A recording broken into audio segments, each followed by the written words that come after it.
ती पण चालती, ती पण चालती, ती पण चालती. विष्णुपंत, अहो विष्णू बुवा. काय मालक? घरची साफसफाई करताय तशी स्वतःची पण करून घ्या आज. म्हणजे मालक? म्हणजे दाढी वगैरे नीट करा. झालंच तर दिवाळीला आपण तुम्हाला एक झब्बा आणि लेंगा घेतला होता. हो, त्याला छान इस्त्री करा, टोपी घाला. आज काय आहे काय मालक? अरे असं काय करतोस? काल सांगितलं नाही का मी तुला? कशाबद्दल? अरे चा वयोमाना परत्वे मी विसरभोळा झालो की काय? अरे तुला आज पाहायला मंडळी यायची आहेत. पाहायला? म्हणजे? पाहायला म्हणजे पाहायला. लग्नासाठी कांदे पोह्यांचा कार्यक्रम आहे तुमचा विष्णू बुवा. ही काय थट्टा लावली मालक तुम्ही? अरे थट्टा नाही रे बाबा. काल आपण तुझ्या लग्नाविषयी नव्हतो का बोललो? ते मी असंच म्हणालो होतो. असंच कसं?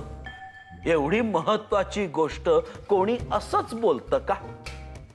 मालक मला काही लग्न बिग्न करायचं नाहीये. अरे चा कमाल करतोयस. काल तर तू म्हणालास की मी भूताला देखील घाबरत नाही तर लग्नाला कसला घाबरतोय. तुम्ही माझं लग्न लावून द्याच मालक, मग मी आणि माझी बायको. मालक मला 100 चापकांचे फटके द्या, पण अशी थट्टा करू नका. अरे वेडा आहेस का तू विष्णू? मी तुझं एवढं लग्न लावून देतोय आणि तू फटके कसले खातो आहेस? आयुष्याचा एवढा मोठा फटका खाण्यापेक्षा ते फटके परवडले. आता मात्र हद्द झाली हा विष्णू बुवा. काल तुम्ही होकार दिलात म्हणून शब्द देखील टाकला हो मालक. अरे सोपारची मुलगी आहे, ओळखीतली आहे, चांगली शिकली सवरलेली आहे, नाकी डोळी नीटच आहे. तिचं नाव. मला नाव बिव काय ऐकायचं नाहीये. मी जातोच कसा, मला लाखो कामं पडलेत. अरे तीच हलकी करण्यासाठी. मला काही एक ऐकू येत नाही मालक. मी थार बैला झालोय, कळलं का? बजरंगा वाचव रे बाबा. भीमरूपी महारुद्रा वज्र हनुमान मारुती. श्रीराम श्रीराम.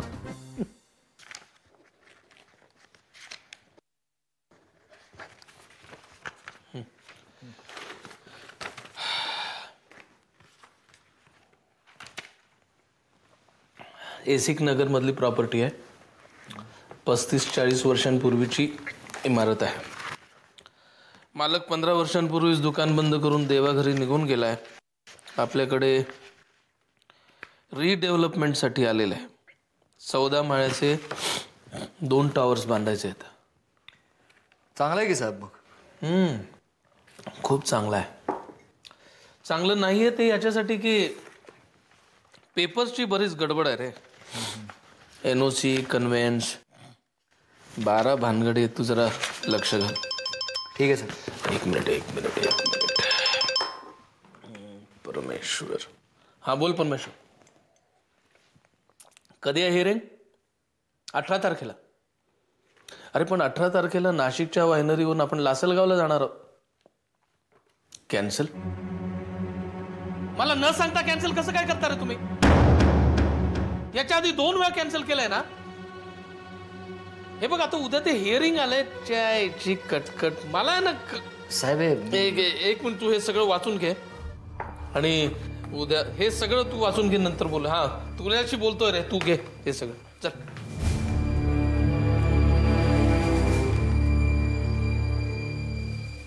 साहेब हे सगळं घेऊन जा. वाच रात्री. आपण उद्या बोलू. सांगितलं ना तुला.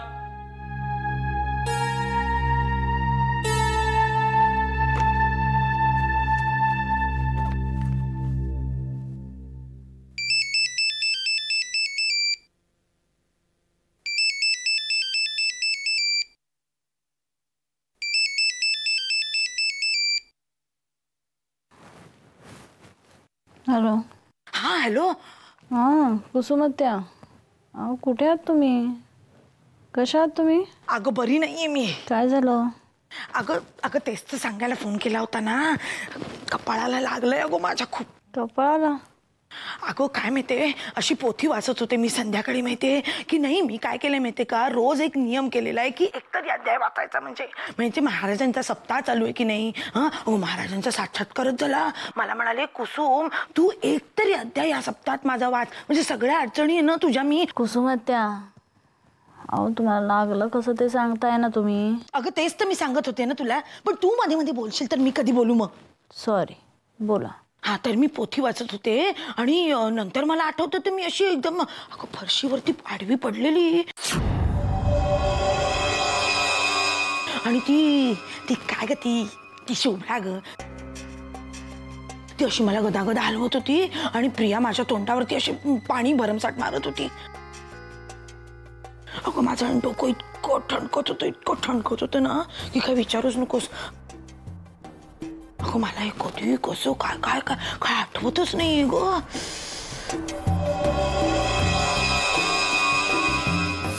आज संध्याकाळी कुसुमात्यांना जाऊन विचार त्यांच्या डोक्याला जखम कशी झाली.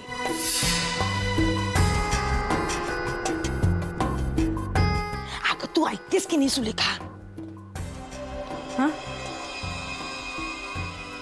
हां सगळं चमत्कारिकच आहे नाही का? हो गो, मला तो काही कळतच नाहीये बाई.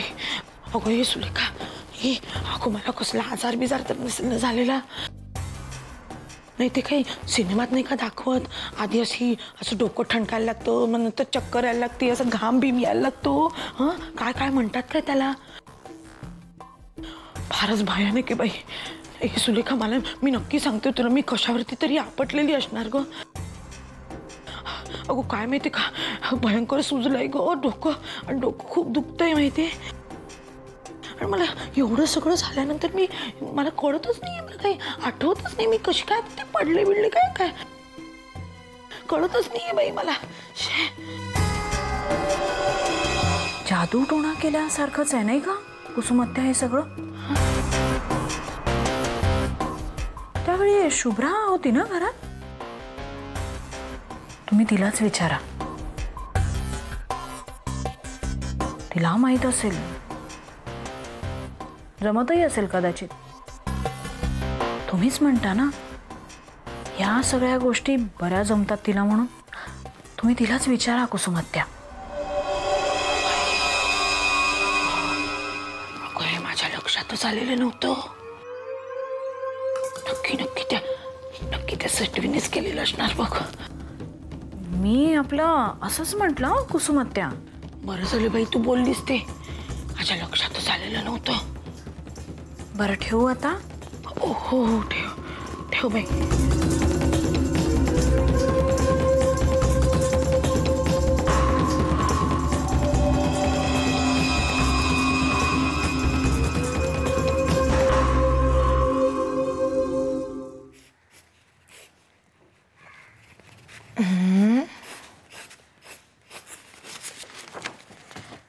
ओळख बरं, हा कोण आहे?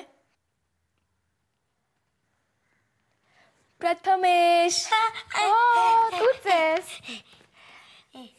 आता मला सांग हा, ही बाई कोण आहे? आता मी कोणाचं चित्र काढणार आहे.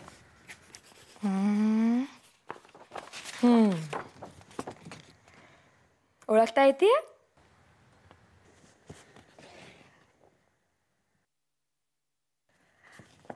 अरे गोदा, तू काढलीस ना, ही बघ.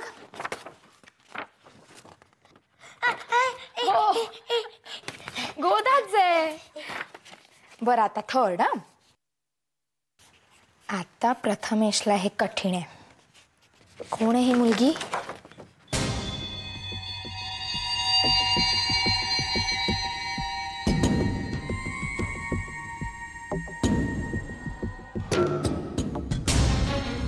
हा प्रथमेश, ही गोदा. ही मुलगी कोण आहे?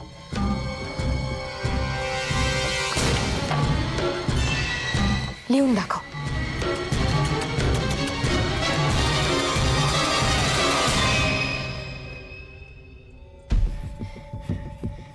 हे कोणाचं चित्र काढतोस प्रथमेश?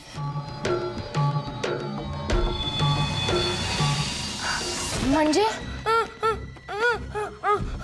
ह्या बाईनी गोदाला मारून टाकलं? अरे, आणि हिनीच या मुलीला सुद्धा मारला?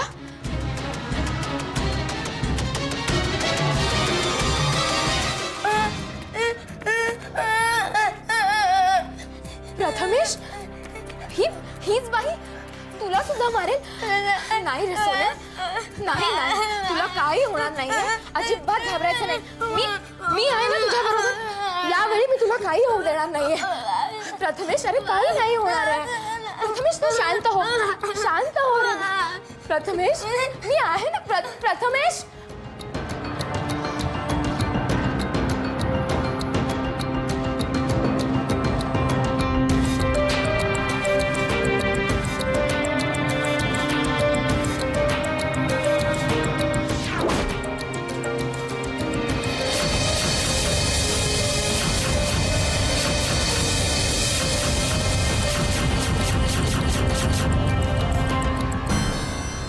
सुधा.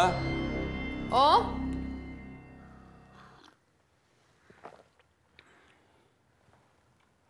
ए वसुधा.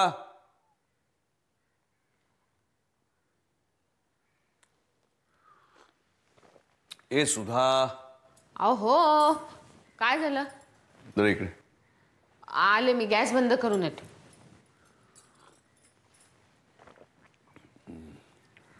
हा बोल. काय झालं बोला.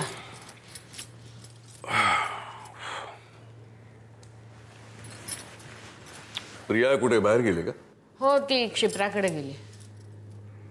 अच्छा.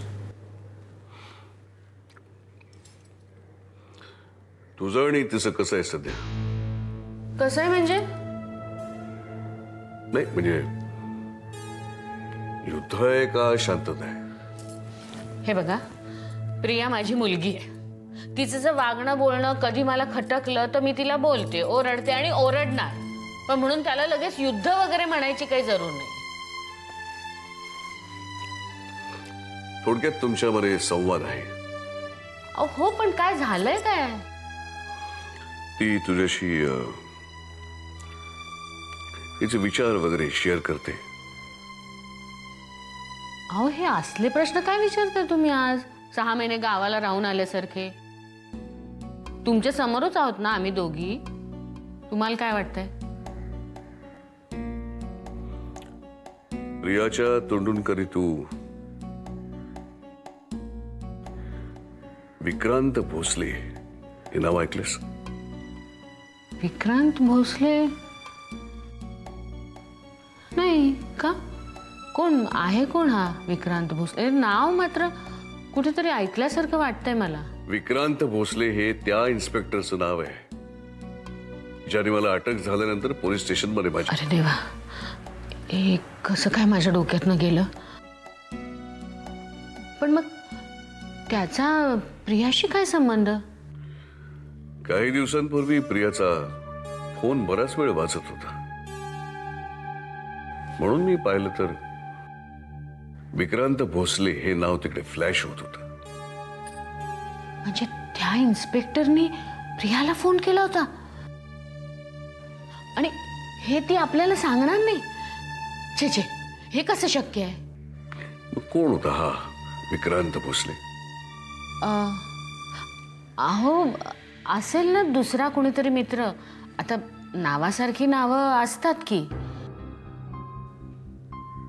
असेल कोणीतरी तिचा कॉलेजमधला मित्र. कॉलेजमधला मित्र? प्रिया हेच म्हणाली. म्हणजे तुम्ही विचारलं तिला? काही चुकलं माझं? नाही नाही, तसं नाही मला म्हणायचं हो. पण म्हणजे तिला विचारलंत ना, मग पुन्हा आता हे अचानक सगळं? खरं तर त्या दिवशीपासून मी ही गोष्ट माझ्या डोक्यामध्ये घोळतीये. आज क्लासेसमध्ये विक्रांत सरमळकर नावाच्या एका लेक्चरची नेमणूक केली मी अकाउंटसाठी. तेव्हापासून ही चक्र माझ्या डोक्यात पुन्हा फिरायला लागली. ज्या माणसाने माझ्या आबरूचे थेंडावडे काढले त्याला माझी मुलगी नाही नाही, आपली प्रिया आपल्याशी कधी खोटं बोलणार नाही. ती म्हणाली ना तिचा कॉलेजमधला मित्र आहे म्हणून, मग तसंच असेल. तुझा विश्वास आहे ना? हो अर्थात. नाही म्हणजे मलाही विश्वास ठेवणं जरा सोपं जाईल. म्हणजे काय? तुमचा पूर्णपणे विश्वास नाही प्रियावर? माझा प्रियावरती विश्वास आहे, पण माझा योगायोगांवरती विश्वास नाही.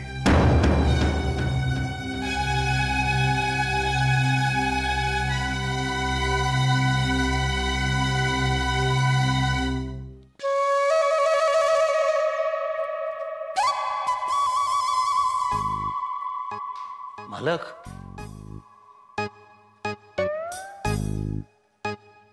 मालक, मालक, मालक,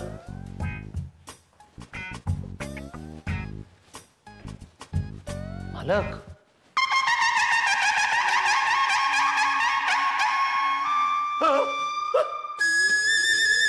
मालक तुम्ही? हे काय आहे मालक? कुठे काय? हे कपडे घालून तुम्ही कुठे? अरे असं काय करतोस विष्णू? तुला पाहायला मंडळी नाही का यायची आहेत? आणि तू अजून तयार नाहीस. चल लवकर तयार हो. मालक एवढा का मी तुम्हाला नकोसा झालोय? का खेळ खेळताय माझ्या जीवाशी? विष्णू मी काही एक ऐकणार नाहीये तुमचं.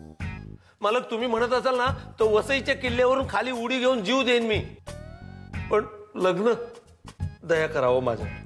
अरे आता इतक्यात मंडळी येतील, लवकर तयार हो. बोलत बसू नकोस. मालक मी असा हरणार नाही. मी मरेपर्यंत किल्ला लढवीन. मी निघून जाईन ना, संन्यास घेऊन मी हिमालयात जाईन. तिथे खूप थंडी असते रे. असू दे, मला परवा नाही त्याची. मी वाळवंटात जाईन, तिथे चालीन, मी काही पण करीन. एवढं सगळं करण्यापेक्षा एका मुलीचा हात धरून 7 पावलं चाल. मी ते पण करीन. नाही नाही, मी ते नाही करणार. मी स्वतःला कोंडून घे ना खोलीमध्ये. हा तेच बेस्ट आहे. मी स्वतःला खोलीतच कोंडून घेतो. ते येणार आहेत ना मंडळी, येऊ देत. 7 जन्म इथे ठाण मांडून बसले ना तरी मी सापडणार नाही त्यांना. मी खोलीतच कोंडून घेतो.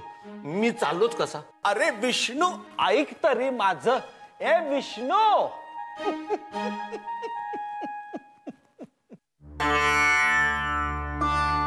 देवा, माझ्या आयुष्यातली ही गुंतागुंत दिवसेंदिवस वाढतच चाललेली आहे. भूतकाळातल्या व्यक्तींच्या या सावल्या माझ्या भोवती फेर धरून नाचत आहेत. कधी कधी खूप भीती वाटते, पण त्याच वेळी मी तुझं स्मरण करते. कारण मला ठाऊक आहे की त्रास देणाऱ्यापेक्षा त्यातून वाचवणारा जास्त मोठा असतो. आणि माझी श्रद्धा आहे तुझ्यावर.